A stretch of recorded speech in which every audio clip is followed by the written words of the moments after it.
Hey guys, hi, Seymour Duncan here, and Doug Scott, my producer, and we're going to be back in 2 weeks. But this week we have some fun events for you, and I hope you have a chance to watch what we're doing today. It's going to be a fun show. Thank you guys.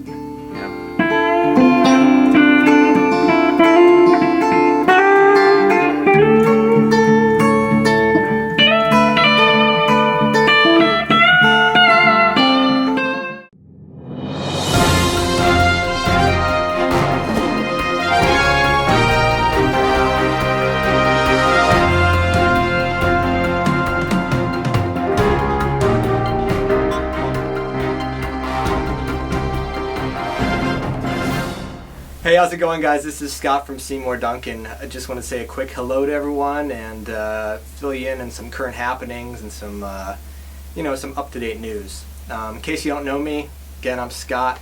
I work in the sales department, customer service. Wednesdays through Fridays, I do demolitions. So yeah, there's a lot of insurance liability for me. But I'm happy to talk to you guys about what's going on. First thing we should mention is that we just got back from Music Messe.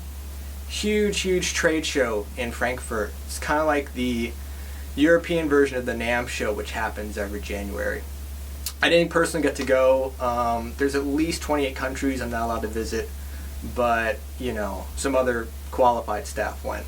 So at Messe, it's a great place for manufacturers to display new products and for us to build relationships, because a lot of our pickups, hopefully some of you found your Seymour Duncan pickups through the guitars that you already bought new.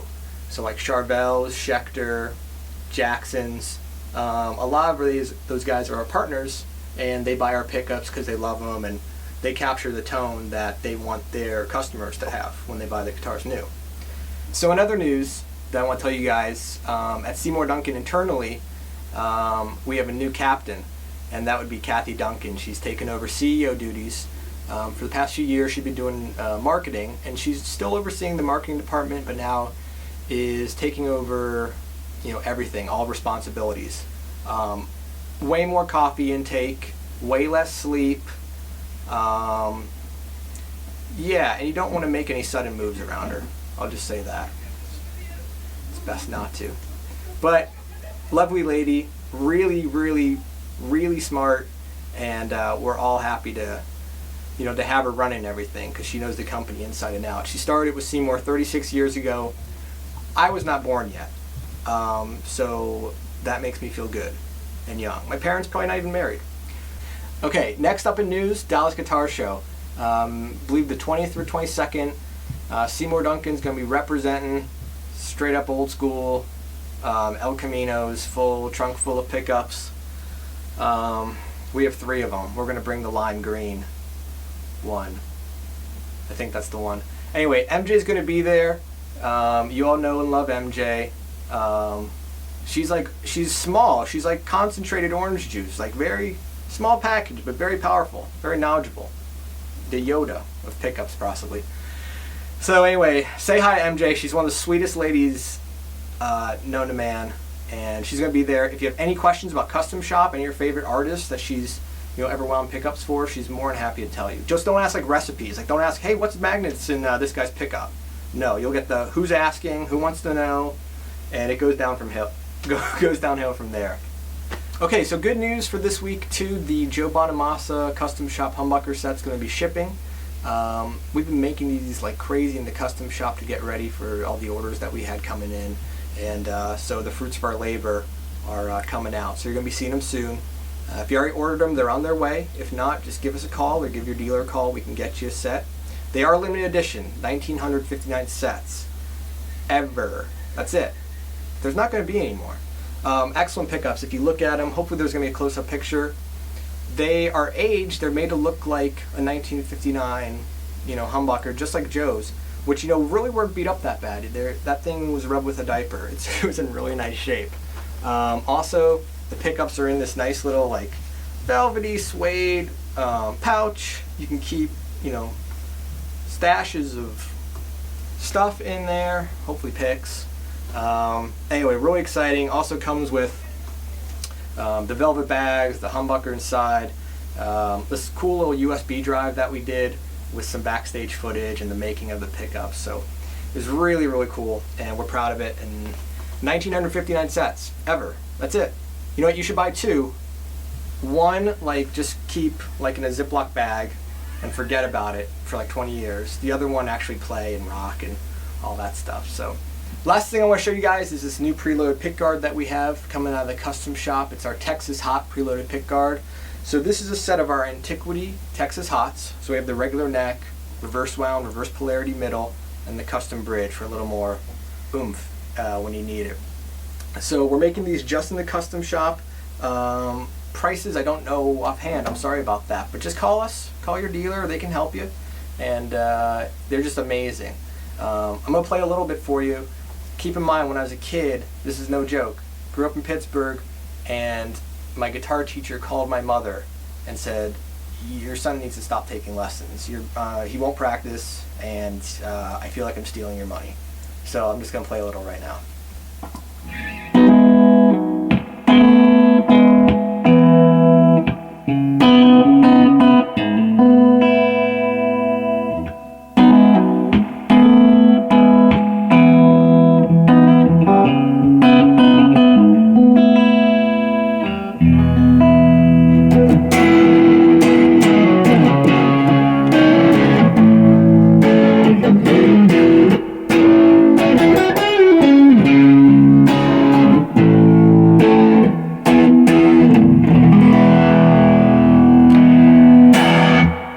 Cool.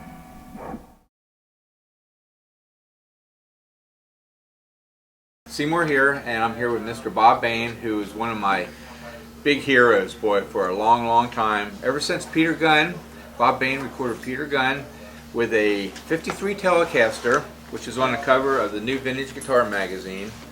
And this neck pickup was put in by Tiny Timbrel, who is a longtime California clinician and Gibson rep. And this is this is like a Birdland pickup in here, because it has narrower spacing and everything, you know. Yeah, you put that in. And boy, so to me this is such a historical instrument here. And Bob, how are you doing these days? I'm doing great. Good. I use that guitar on the Munsters. You did on the Munsters? Bum, bum, bum, bum, bum, bum, bum, bum, bum, bum, bum, bum, bum, bum. That's a great song. Oh my gosh, man. It was a funny series. And, you know, Herman Munster used to come on the set every time we Did he would really? play. Yeah. Oh my gosh. And man. Jack Marshall, the guitarist, wrote the music for that. Yeah. And we had a lot of fun. He would come in with all his makeup on, Oh, and really? his shoes and everything. Oh, geez, it was man. really good. There's a Yeah. good picture of Yeah, it. here's a good picture of there's that famous guitar right here. So, and really unique, and it has a Paul Bigsby vibrato on it, which was very early too. Yeah, you know, early for that that type of time. guitar. Yeah. And but it's neat, and but some of the work you've done is just absolutely incredible, you know. And I hope all you guys who don't have it go out and get the Vintage Guitar magazine. It's the latest issue, and it's the May 2012 issue. So Bob's on the cover, and but what brought you to California? Well, my mother remarried, Uh-huh. and I came out here with her. You My did? parents Oh, had that's divorced. great. Yeah. So I came out here, went to high school in Los Angeles at Hamilton High. Hamilton High? Yeah. And then I met a guitarist named Joe Wolverton. Joe Wolverton. Remember I brought you a catalog of national guitars. Right, Had a right, picture right. of Joe in it. Joe on it. Yeah, Yeah, he was wow. my guitar teacher. Oh my gosh. And then when I got out of high school, I went on the road with him in a small group. Yeah. And we took a bunch of Django Reinhardt 78s with us and a Ooh, that's portable great. record player. Yeah, incredible. That's what we started listening Boy, to. oh boy. And what, you know, you knew Les Paul very well. I knew and, Les through Joe. Harry Yeah. Volpe and all these Oh, just yeah. great jazz players, you know, Jimmy Rainey and Yeah. and one that I would always see at shows was Al Biola, which he loved you so much, Well, you know. Al and I were old friends. Yeah. Old friends. We spent a lot of time together. Yeah. And Barney Kessel and I first met. He was with Harpo Marx band.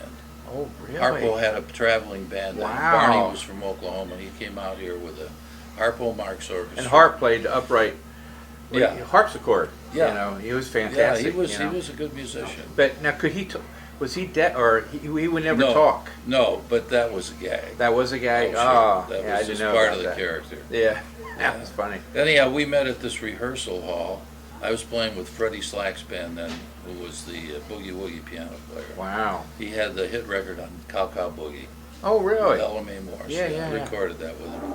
And anyhow, Barney came down to the Casino Gardens where we were playing and sat in and blew everybody out. He played so great. That's amazing. Played Yeah. like Charlie Christian then. Yeah. And so Barney and I have been friends ever since then. That's been a long time. Barney died a few years ago. Wow. But anyhow, he was a big influence on all jazz guitarists. Oh, yeah, all those guys, Barney, man. you know, like Charlie Christian.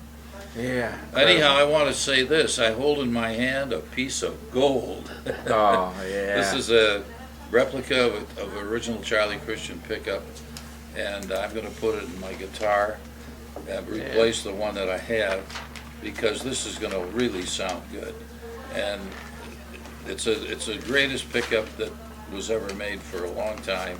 Yeah. And almost all of the That's Benny that Goodman pickup. Sextet records, Charlie Really? played this pickup. That pickup, yeah. And the Gibson guitar.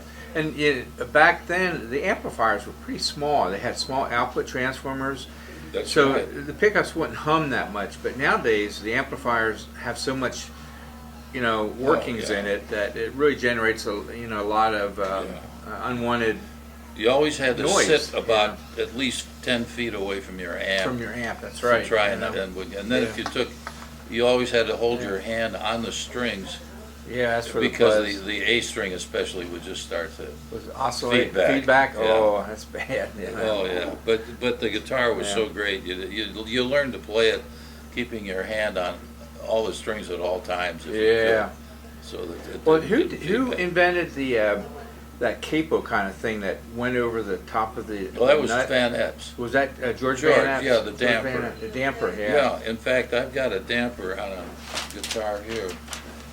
Which one is it now? I'll show you. There it is. Oh, okay. See, it's on the original Christian. Original because Christian, yeah. That would hold. That was trying to keep that A string from Yeah. howling all the time. Howling.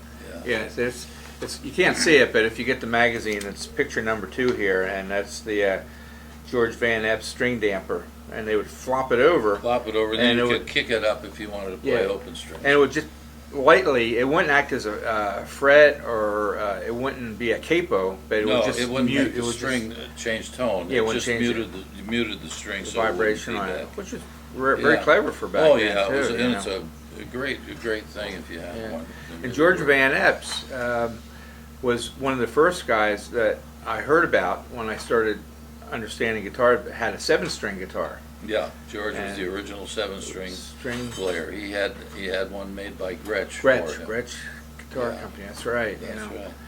So Yeah. George Van Epps was the first 7-string guitar player out there, guys. He really had the concept. He designed the guitar Yeah. and then took it to Boy. them, and they made the fingerboard and the way he had the strings. And he used a piano string Oh, for did his he? low B string. Really? Yeah, Low B. Huh. Low B. Yeah. Now, did you ever?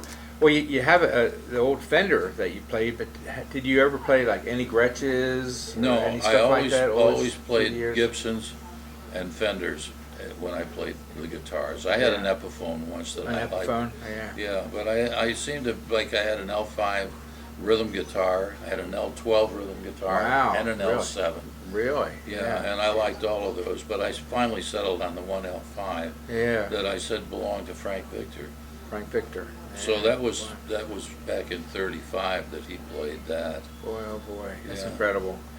And then, now, the Hollywood scene, were you playing back in the 50s in Mhm. Hollywood? Yeah, so, I mean, the music must have been pretty incredible with all the big bands. Well, and- especially the Yeah. composers that were then. For instance, you had all the fellas that came over, starting with say Steiner, uh-huh. and then Dmitri Tiomkin, Bronislaw Kaper, Eric Korngold. You had all these great.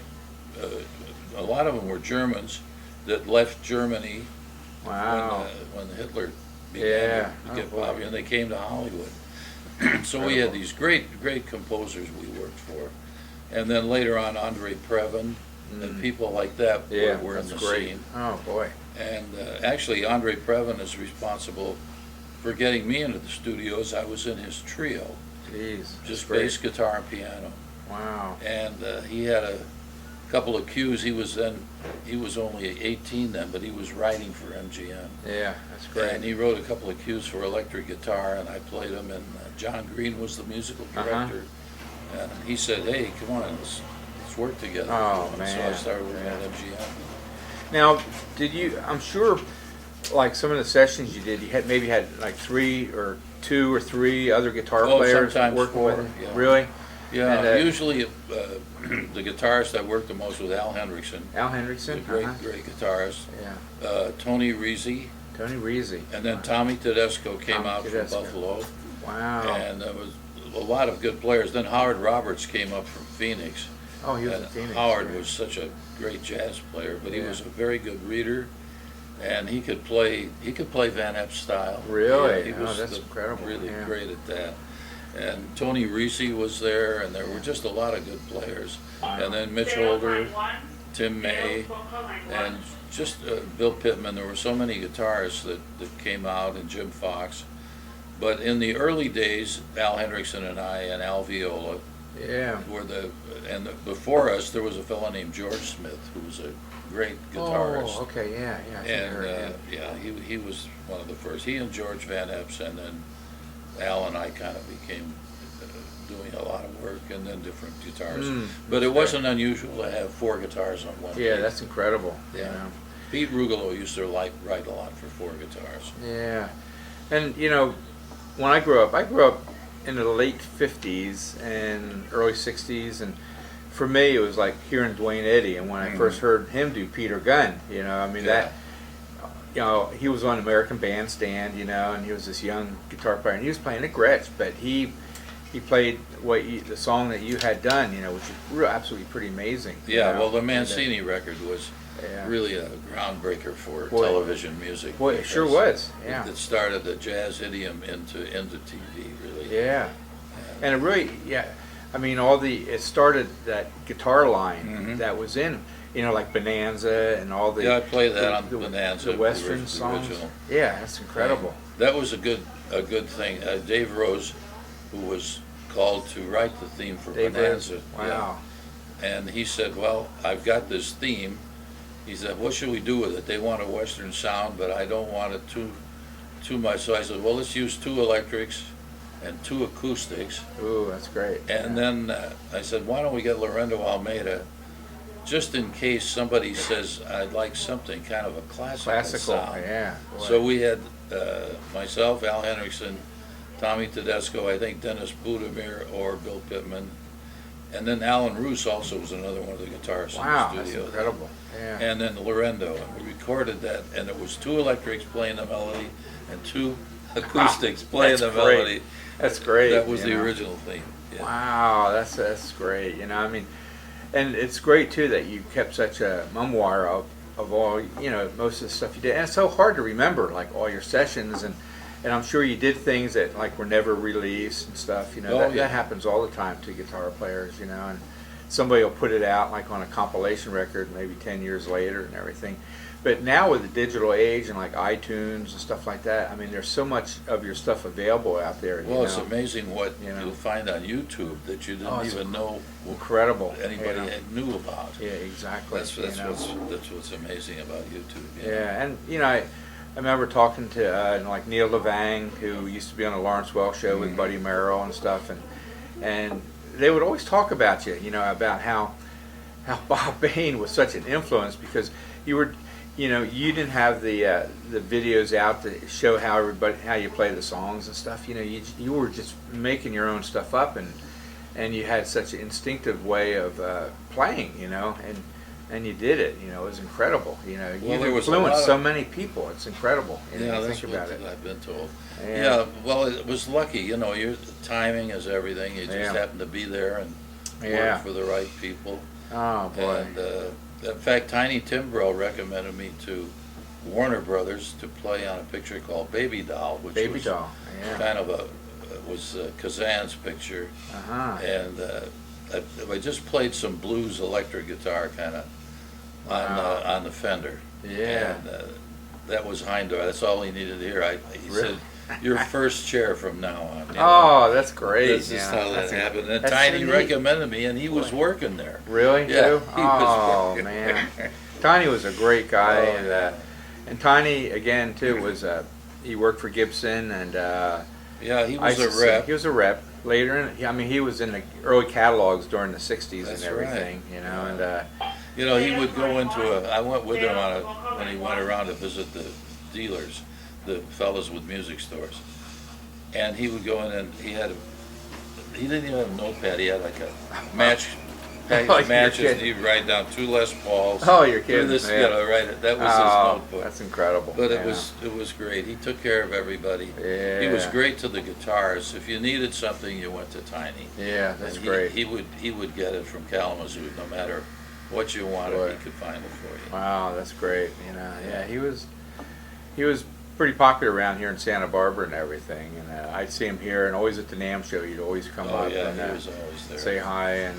And the NAMM shows are so neat because there's so many great folks, you know, that we have a chance to meet at the NAMM show. For me, I was in heaven because I would meet a lot of the manufacturers would be there, you know, and they would have a name tag on, but you wouldn't even know who they were, you know. But they were the guys who designed, like, did engineering for Fender or Gibson, and I'd meet all these just great people. Like Benedetto would be there. Yeah, you yeah, know, exactly. He'd be there with his guitar. That was Yeah, nice. yeah. So it was really, really pretty amazing, you know. Yeah. Well, you were there too with your pickups. Yeah, Don't yeah, forget to yeah, mention yeah, that. yeah. That was 35 years ago, man. Yeah, God, isn't that something? Man, a long time. My hair was a lot darker. Yes. Oh man, much darker and everything.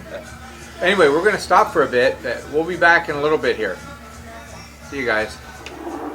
Okay, here we are back, and we're talking to Bob here about some of his great songs he recorded on, and there's so many great stories. I mean, every song here listed, you got 3 columns of songs you've recorded on, and you know, it's like Hatari, you know, with John Wayne and everything. Oh, that was must a have great, been a great That was one. a lot of fun to play. to do, I you know. enjoyed that very much. I was just telling you the story about Unforgettable. When Nat Cole came out to record that, he didn't bring his trio with him. So I got the call because Nelson Riddle wrote the arrangement. Oh, that's great. And I was working with Nelson. He and I had worked together in the Dorsey Band. And anyhow, there was a guitar part written for the middle that was the melody, da da da da da da da da. But he had written a beautiful introduction, and the A&R man, Lee Gillette, I'll never forget, he said, "That's nice." He said, "That's too good for the, I want it to be more like the middle." So Yeah. Nelson quickly wrote out the introduction, and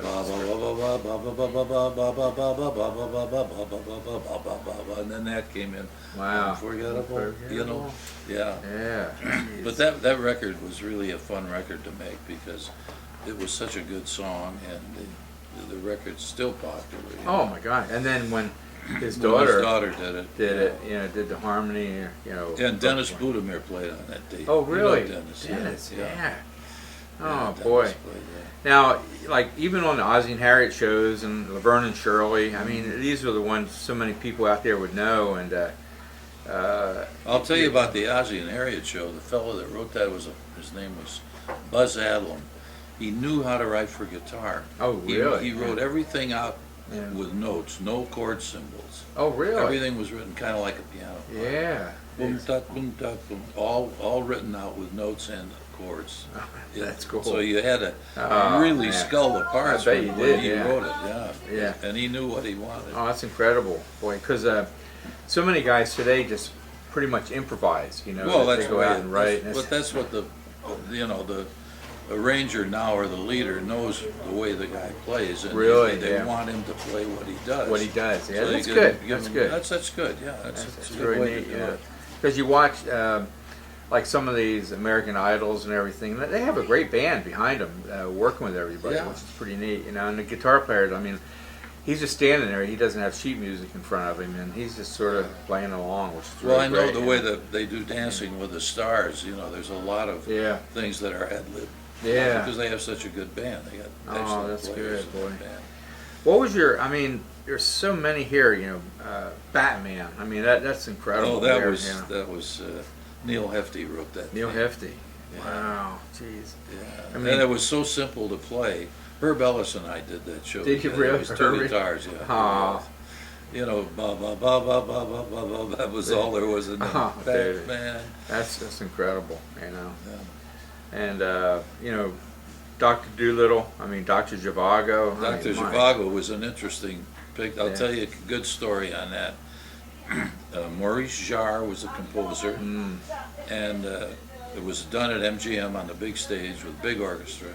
Boy. And they had 6 balalaika players who were Did Russian. they really? Yeah. Wow. And then the contractor was a former guitar player named Mickey Whalen.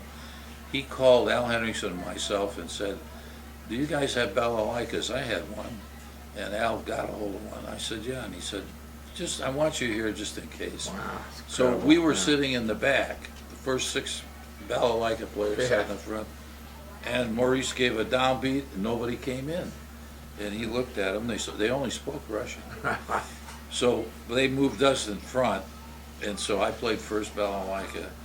And, because the song was Lara's theme. Yeah. It was a big famous song. Yeah. And so whenever I started to play, the rest of the guys would start to play. Right. And they all played beautifully, and Yeah. they were solo. They called them prima balalaika players. They all played solo, Jeez. big solos. It's only 3 strings. if you Yeah, have 3 a strings. real Yeah. good one.